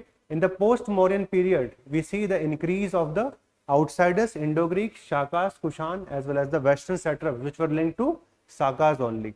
Okay. We see growth of urban center, economy, coinage, which we have just discussed. Okay, Indo-Greek and Kushanas more important. The rise of the Mahayana type of Buddhism during the time of Kushan or Kanishka. Condition again, art and architecture, culture, literature. Then there are some brief topic like early state in eastern India. There is a famous king of Kharavala who was a patron of Jainism from the area of Odisha, and he was mostly ruling from around the area of Bhubaneswar. At that point in time, it was also known as Shishupalgarh. Okay. Then Satavahanas, Tamil states of the Sangam Age, administration, economy, land grants, Buddhist center, as well as art and architecture. Then we have Guptas, Vakatakas, and Vardhan is the Harsh Vardhanas. Okay. Their polity, economic condition, what is land grants, why we see the decline of urban center, Indian feudalism, caste system, position of women, famous education centers. In India, we have had education centers. All of you know their names, like we have Takshila, then we have Nalanda, as well as Vikramshila. So, what kind of education was given or provided in these various universities? That is important. Like recently, you must have read also that Nalanda University has been revived. Okay, what is the reason for that? Because Nalanda was a residential university at that point of time. Chinese traveler like Faiyan, Hunsang, they are coming for understanding, for education in India. And today we are going outside. We are not having that kind of education standards today in India because of the time of British. British were the one who introduced this rote learning concept. है ना? CBSE का result जैसे आता है, everybody is unhappy even if they get 98 or 99% marks. So this overall education structure was getting a lot of backlash from that time. But during ancient India, India's universities, they were very well recognized. Even though the questions do not come much from this area, देखा भी नहीं है मैंने बहुत time से. EBC regional states, that includes like the Chalukyas, Kalyan, Hoysala, Pandya, as well as Cholas. Kadambas were the one who were ruling in the area of Goa and Karnataka region. Pallavas, Chalukyas of Badami, Pala. After Pala, we see the rise of Senas in the area of Bengal and Bihar, Rashtrakuta and Pramar. Okay, so even though in the later part, UPSC has included lots of smaller topics, but the major questions are going to come from some limited themes. That's why yesterday when I told you that there is this 40% of the syllabus, which is the most important one. Even though we'll cover each and everything, but from exam point of view, from marks point of view, you have to be very vigilant about it. Because when we have syllabus just before exam, है ना, आपके पास कितना time होता है? Right now you know the structure of the mains examination. We have essay paper on Friday, है ना? Then next day what will be? It will be paper 1 and paper 2. ठीक है? Next paper 3 and paper 4. Finish. So एक weekend आपका खत्म हो गया. Then we have 5 days. 5 days in which you can revise your optional. Then you have the language paper, and finally on next Sunday we have the optional paper. So we have hardly 5 days in which we have to cover the whole optional. But at that point of time, what is the most important priority for all of you? You want marks at that point of time? At that point of time, you do not want a medal for the becoming a historian. Even though this class is not going to make you a historian, be very clear about it. We are here for marks. That's why the whole syllabus should be known to you कि कौन से area से question ज़्यादा आते हैं. You should make it a hobby to see the question. We are going to give you PYQs of last 40 years, that too topic wise. You can see what categories of question come from these types of topics. Here religious, we see Tamil Bhakti, temple, Mat. Then we see the famous Shankaracharya, who tried to reform the overall process of the Hindu religion.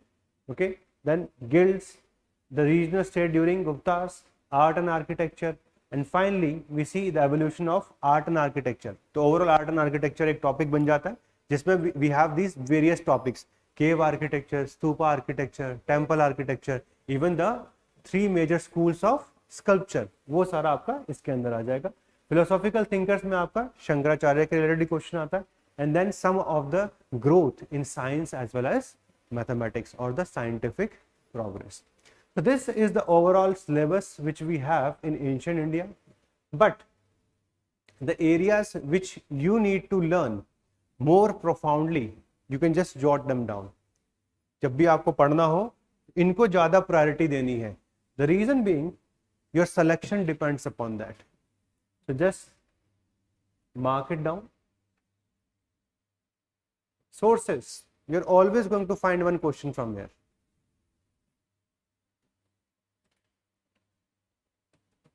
Harappan Civilization.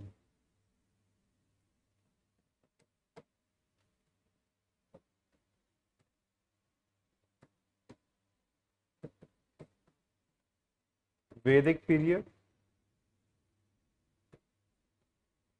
Buddhism and Jainism, Mauryas, art and architecture,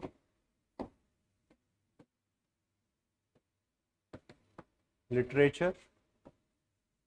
Along with this, if you just also master map, you will get very good marks in ancient India. Because map 50 marks अलग ही है, वो तो अलग से करना ही पड़ेगा. In map also, let me give you a brief understanding कि what all things are there.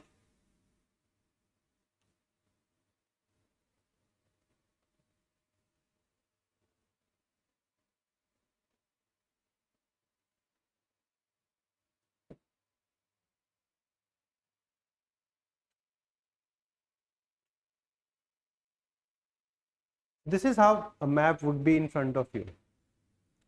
Okay, 20 sites marked in different parts of India. They're going to provide you the keywords for each and every area.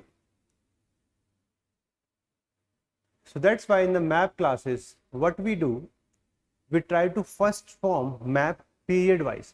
Like for whole Paleolithic period, there should be one map for Mesolithic, Neolithic, Chalcolithic, Harappa, capital cities, famous temples. Like this, there are some 17 to 18 category. Like you can see here, you can see these keywords: Paleolithic site, Mesolithic, Neolithic, village settlements, which are always linked to Neolithic as well as Chalcolithic. Neolithic, Chalcolithic site means the site have both kind of characteristics. Then Harappan, UNESCO site, so Harappan sites we have to do. Megalithic sites, okay, place of second Sangam, so some factual kind of keywords are also coming, like this, the area was Kapatapuram, Satvana, capital, so capital cities, place of inscribed statue of Ashoka. Then we have the Gupta hoard of coins, hoard of metal sculpture, ancient port, so port is one of them. Then the oldest church, the schools of sculpture including the Gandhara art, Buddhist monasteries, temples, and then eventually the Chaitya or the caves. So these are the various keywords. So roughly अगर आप इसको keywords में divide करोगे, it will come out from 16 to 18 categories of keywords. And for every keyword, you have to first remember the sites. Because when somebody says you Paleolithic site, so these all are not Paleolithic site. You can easily understand that this is a Paleolithic site in which part of India? Rajasthan. Okay, so आपको बस इतना याद रखना है at this point, which are the sites in Rajasthan which are linked to this. बस उसी को हमने recognize किया. The moment you recognize, the next thing which you have to remember, because UPSC here says identify the following places, okay, and write a short note of about 30 words. So you have to also write information. Now this is where it becomes challenging. Because the different categories, like just think there are 20 categories of sites, eventually they will become around 500 sites overall. So remembering information of individual 500 sites, it's a very big task. That's why what we do in the classes, we identify roughly important 150 sites. For them, we are going to have individual information. And for the rest of the 350, we try to remember some normal kind of information. Like suppose, whenever you have a site from Paleolithic period, it is very easy to understand. It's going to be hunting and food gathering. They are going to have certain kind of tools, है ना? That you can easily write क्या core, flake है या फिर blade है. You can always write that they are having certain kind of band society. So every specific category has some general form of information, and for those sites you have to remember that general information, and for the rest you have to remember specific information. Reason being, paper 1 becomes very difficult because of this map question, and once we have learned this in the classes itself, we're not going to face any problem. The problems which again you will face for preparing map from these books, her book में अलग अलग जगह mark करके छोड़ दिया है. So there is a lot of inconsistency in identifying the sites. That's why our notes are more than sufficient. Every year students are able to do 18 to 19 sites, unless UPSC wants something otherwise, because sometimes they'll give 2-3 sites which nobody will know, not even given in the books. But that is not our concern, because here the amount of marks that you can get, it is very high. Like when I scored 168 marks in paper 1, I must have got at least 40 marks in the map. उसके बिना इतना marks आना possible ही नहीं है, because this is the highest marks which you can get in a paper, and for that you have to be completely aware of this specific area. Map is always going to be difficult in the beginning, but with the period of time it will become very easy. When I wrote my first mains, I did not know many sites because I was not taught in the class. और ये थोड़ा सा बहुत ही different है. This is not even, this kind of question is not in the universities also, कि बैठ के map के ऊपर mark करो. It is not there. So it's first time. That's why if you learn how to make a map, you can always use it in your answers. Okay, you can use it in your answers. कभी भी बना के उसको transition दिखा सकते हो. Plus, if you remember it, तो यहाँ भी marks आपके आने वाले हैं. So the skill which are required for getting very good marks in ancient India, it starts with map itself. The second skill which you will be requiring is the understanding of various categories of institutions. It could be political, economic, social, religious, even art and architecture. You have to understand those institutions. Without this, you're not going to write very good answers. You have to identify the important areas of syllabus. Give more mastery to that. जितना ज़्यादा हम उसके ऊपर emphasis करेंगे उतना अच्छा हमारा marks होगा. Like suppose if we choose Harappan Civilization, we already know कि on origin and decline UPSC is asking more questions, and your marks will also depend upon that. So in the class itself, first time what we'll do, we'll write an answer on this also, कि evaluate the various theories which are linked to the origin of Harappan Civilization. So when you write answers in the class or along with me, वहीं पे मैं आपको identify करके बता दूंगा क्या गलत है क्या सही है. Plus the most important thing is answer writing. How to write answers? You have information, okay, you have all the requisite information, but can you convert it into something which is directly asked by the question? Sometimes you'll know a lot of information because the question is easy, but you're not completely writing answer as per the demand. Plus there will be lots of keywords. Lots of keywords which eventually changes the overall answer. Like just let me give you a brief understanding of the same. Like you see the first question, the urban character of Harappan civilization was the result of neither of any outside influence. It means they are talking about the Sumerian theory about it, okay, nor a sudden but a gradual evolution of regional socio-economic factor. The main directive here is comment. Okay, so you have to write answer as per the comment keyword or the directive. In second question, they have said foreign accounts as a source of Indian history may have some advantage but also some shortcoming. Citing appropriate examples. So this should reflect in your answer. Examine the statement. So examine is the directive in second question. Third, though some of the ideas of Buddhism may have had their origin in Vedic Upanishad tradition, but it was an altogether new religion with its own specific principle and institution. Discuss. So whatever you know, whatever information you have gathered through understanding of syllabus or these institutions, answer writing is always going to depend upon these directives. So it is very important to learn this art along with the classes. This is which is going to be the most important thing, because mains में आप जाके examiner के सामने तो नहीं खड़े होगे, right? Please थोड़ा सा मार्क्स दे दो. This is not going to happen. Nobody is going to listen. You also seen कि UPSC की वेबसाइट पे ना कुछ शीट्स होती हैं, जैसे कि you do not have to follow them. Like some people what they do, आखिरी अटेम्प्ट है ना? If marks are not going to come, घर वाले पीटेंगे. हाँ? Or my boyfriend or girlfriend will leave me. This is the last attempt that I can afford. Please give me some marks. Nothing of that sort is going to work. Your representation, the representation of your knowledge is going to be translated in the form of answer writing. You may have studied 10 books, 15 books. Unless it is getting presented in the final answer sheet, it is of no use. That's why, remember one thing which we discussed in the first class. Never go for ultimate too much diversification of sources. Sources, as we have just discussed, they are R.S. Sharma, number one, and second is Upinder Singh. Some topics of our syllabus, they will not be covered by these two sources. So that we have already covered with the help of notes. You're going to get those final notes in your hand. Keep on revising them. Solve the previous year question. Be inquisitive. Understand the meaning of all these directives. What is the difference between comment and discuss?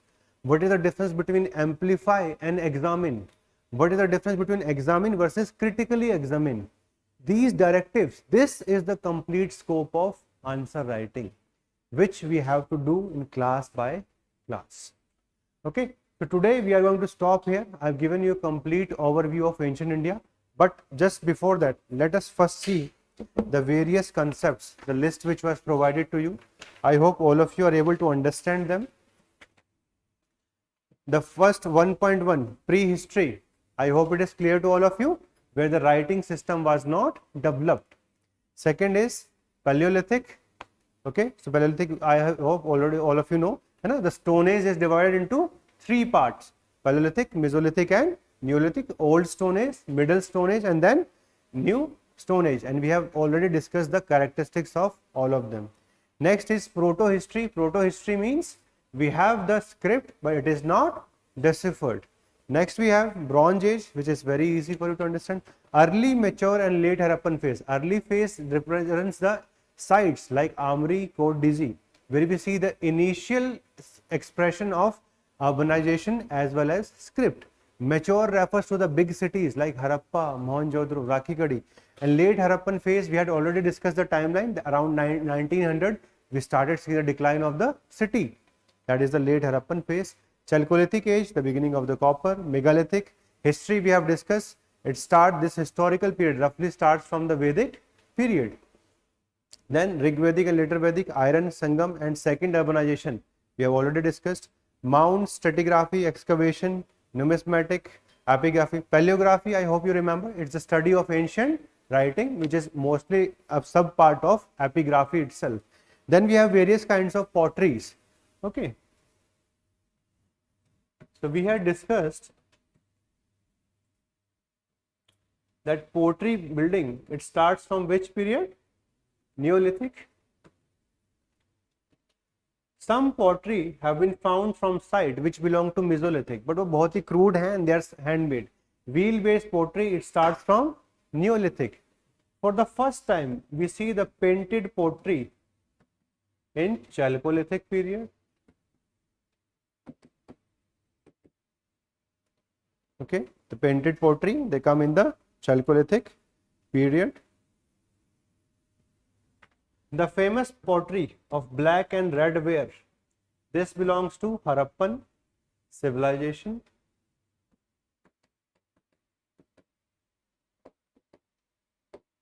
Black and red ware, it belongs to Harappan Civilization. After this, we see ochre colored pottery, OCP. This can be linked to some of the Chalcolithic cultures. We had discussed those Chalcolithic cultures like Zorwe, etc., etc. Then during the time of Vedic period, we have painted grey ware kind of pottery, and by the time of Mahajanapada, northern black polished ware. Mahajanapada, Vedic period.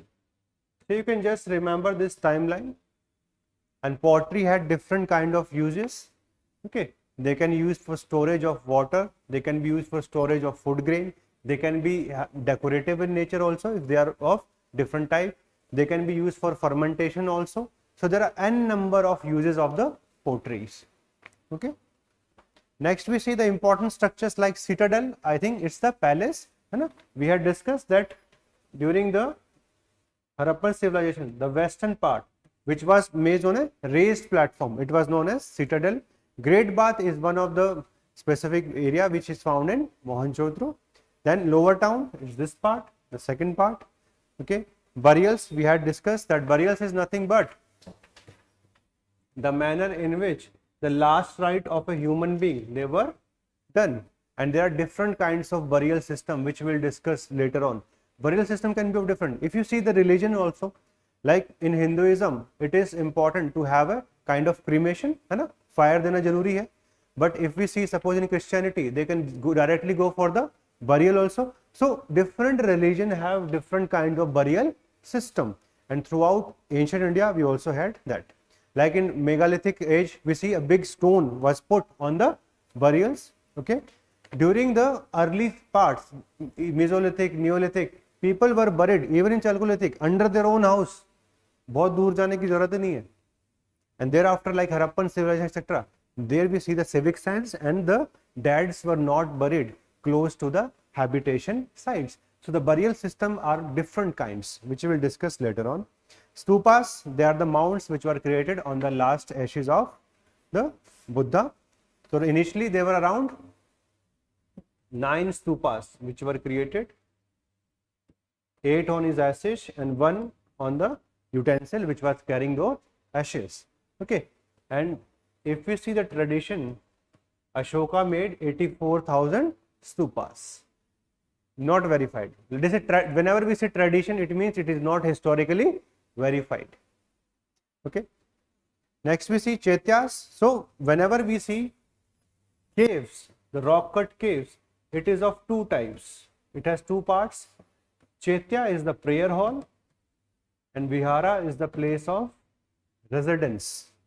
Okay. And naturally in these caves we are going to have more viharas. In Delhi, whenever you see apartments, they have this word vihar, so it means they are place of residence, and Chaitya is a place of worship. Okay. Edicts, these are the inscriptions which are directly linked with Ashoka. Megalith we have already discussed. Seals and ceilings, these were the kind of material है ना, made of steatite है ना, उससे बनाते थे, and they were made of square or rectangular shape. Various kinds of material, most prominent was the steatite, and these were used for the authentication of property. Okay, so they were known as seals and ceilings. Hoards, there are some places from where we have found hoards. Hoards का meaning क्या होता है? Where something is deposited in large quantity. Like Gungaria is one place in Madhya Pradesh. We have found large number of copper objects. From some places we have found large number of coins. तो hoards word उसके आसपास में लिया था. ठीक है, जैसे black marketing में होता है ना, होर्डिंग कर रहे हैं, दे जस्ट लाइक दैट, कि किसी एक ऑब्जेक्ट का उन्होंने बहुत लार्जर अमाउंट में स्टोर किया हुआ. This is known as hoard. Priest king, mother goddess, both of them are linked to Indus valley civilisation. Ganeshwar Jodhpura culture, this is the in the area of the Sikar area of Rajasthan, and they used to provide the copper to the Harappan civilization. Rig Ved, Samved, Yajurved, Atharvaved, these are the 4 important part of the Vedas. Upanishad is nothing but, this is the part of the Veda Anta. This consists of the ultimate philosophy of the Vedic period, and they put less emphasis on ritual, more emphasis on knowledge. That's why many of the religious thoughts of later time, they're going to be influenced from the Upanishad. Okay, Upanishad का जो literal meaning है, it means sitting close to the teacher. Upanishad. Vedanga. So these Vedas were created, Rig, Sam, Yajur and Athar, but it was very difficult to understand them. So that's why Veda Angas, they are nothing but, they are the smaller parts. Veda Anga, meaning to understand Ved, first you need to understand them so that you can understand the meaning. And it includes like etymology, कि किसी root word का meaning क्या होता है. जैसे हम dictionary में देखते हैं ना कि रूट वर्ड क्या होता है, जैसे हम ABCs पढ़ते हैं and then we understand the language. Similarly this is Vedanga. So by understanding Vedanga you can understand the meaning of Vedas. The literature of the Brahmanical school, it is divided into 2 part. Smriti and Shruti. Shruti means literature which has been created by the god. And these four Vedas, Rig, Sam, Yajur and Atharv, these came under the title of Shruti literature. You can just write it down. A Shruti literature is something which has been composed by the gods. Means human ने नहीं बनाया ये, ठीक है? These four Vedas has that stature. Rest जो भी है आपका later on, Dharma Shastras, Vedangas, even your epics of Ramayana and Mahabharata, all of this is going to come in the Smriti tradition. Okay? One time UPSC asked this question, do you think Shruti literature can be used as a source of history? अब किसी को यही नहीं meaning पता कि what is the meaning of Shruti, can they write an answer? And if you know the meaning, okay, Shruti literature means the Vedic literature. It's very easy to write an answer. So that's why it is important to understand these words. Epics, it's all about the tradition that includes Ramayana as well as Mahabharata. Jatakas are the previous life stories of Buddha. Okay, they are both in human as well as animal forms, and they provide information about society. These terms we have already discussed. Band society, Jati. Jati is roughly the subcategorization of the Varna system which became caste. Varna system is the initial system which we discuss on the basis of skin or the color, and later on it eventually transformed into Brahmana, Kshatriya, Vaishya and Shudra. Then Malechhas was the word which was used for the outsiders, whichever outsiders used to come to Indian society, because this Varna system was exclusive in nature. आप बाहर के लोगों को इसके अंदर नहीं डाल सकते, okay, because they were not born in a specific Varna.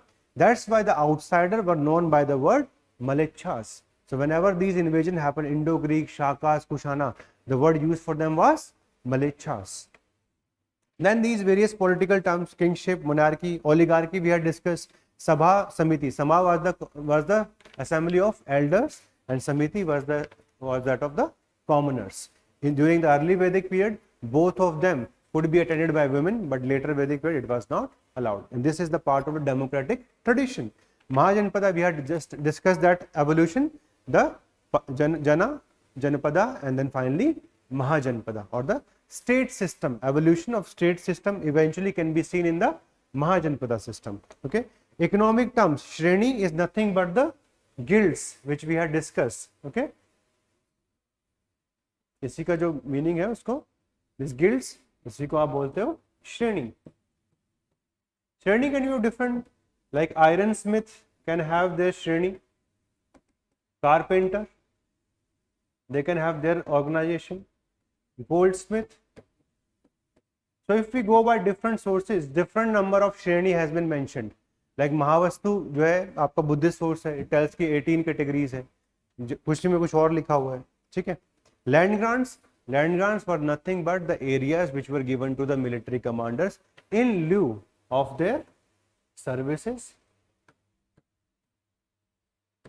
Land grants were also of two categories. Some grants were given to religion, so these were religious grants, and those which were given to military commanders, they were known as secular grants. So they can be of both kind. We had already discussed the first recorded land grant in any inscription, it belongs to Satavahanas. Maximum number of land grants they are given by the dynasty of Vakatakas. Okay, Agrahara and Brahmadea, these were the lands which were given, okay, as a land grants to the Brahmanas. Okay.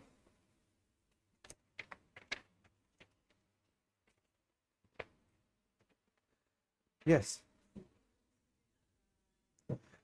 Agrahara में एक small part of village भी मिल जाता था, ब्रह्मदया में mostly village, पूरा village देते थे.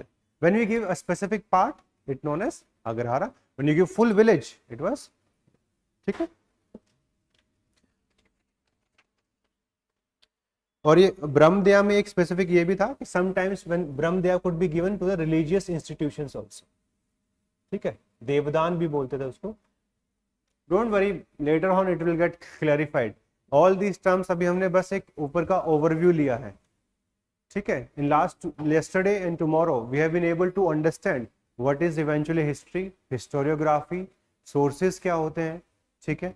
Then we discuss the timeline, we discuss about transition of so many things, we try to understand the institution of political, economic, social, cultural, religious, and then the basic event. और आपको एक थोड़ा सा brief में मैंने बता भी दिया कि which are the areas where we should focus, and once we are going to do them one after the another.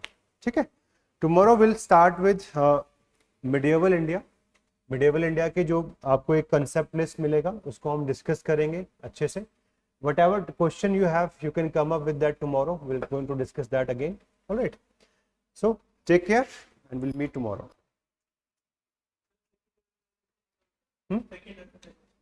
देखो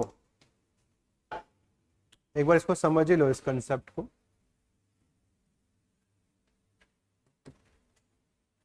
Urbanization means creation of cities. So in Indian history, there have been three phases of urbanization. The first phase belongs to Harappan Civilization.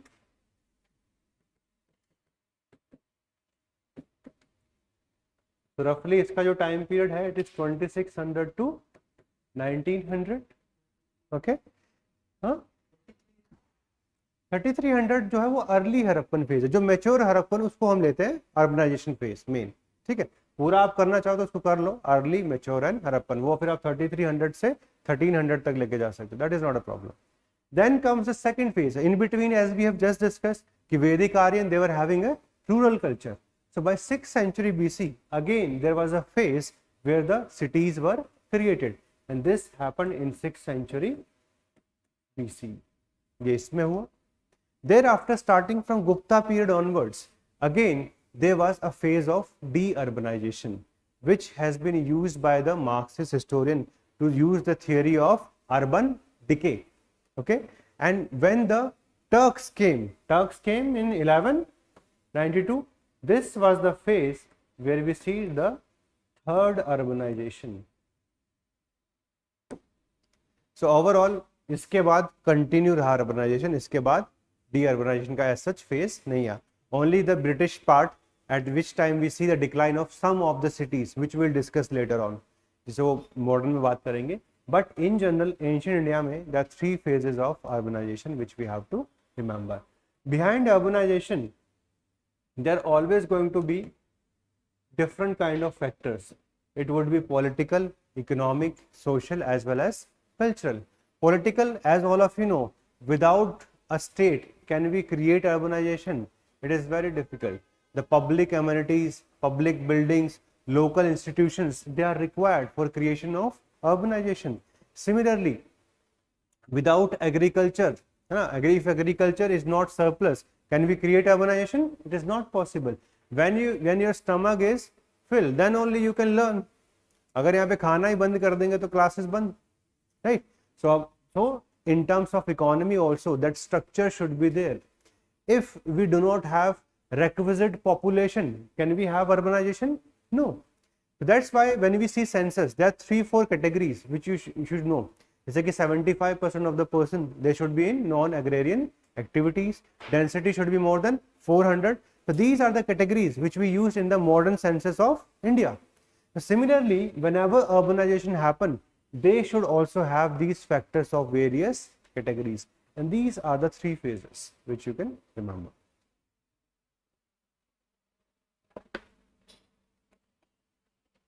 So online students, that's it for today. We'll meet tomorrow at same time. I'll start with medieval India.